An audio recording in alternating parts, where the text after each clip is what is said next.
Lagay ko na dito tong plastic cabinet at sinukat ko muna talaga yan maigi bago ko in-order, kaya alam ko talaga na saktong-sakto lang siya dito. Tinanggal na rin namin itong tissue holder dito sa may gilid ng ref dahil tatama nga siya sa pintuan ng dish cabinet. Tapos tinanggal ko na rin pala yung gulong ng plastic cabinet dahil medyo gumagalaw-galaw nga siya. Nagpalagari na rin nga pala ako sa asawa ko nitong plywood na ipapatong ko dun sa ibabaw ng cabinet para hindi naman lumundoy kapag ipinatong ko na dun yung dish rack. Binalutan ko na rin muna pala yan ng wallpaper para mas maganda namang tingnan at para kahit mabasa siya, hindi siya kagad mabubulong. Kaya sa mga nagtatanong din pala kung ano daw yung plywood na nakapatong dun sa may pantry cabinet namin, ganito lang din yun mga mare, ginawa lang din namin. So ayan nga, itong tiyumti ko na rin ipinagbabalik yung mga gamit dito.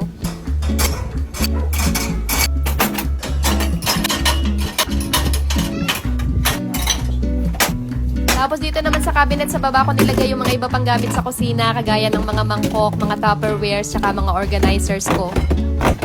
Tapos nagkabit na rin pala ako ng ganitong motion sensor light dito sa may bandang gilid para mas maganda-ganda namang tingnan. Tapos ikinabit ko na rin pala itong na-order ko na lagayan naman ng sponge.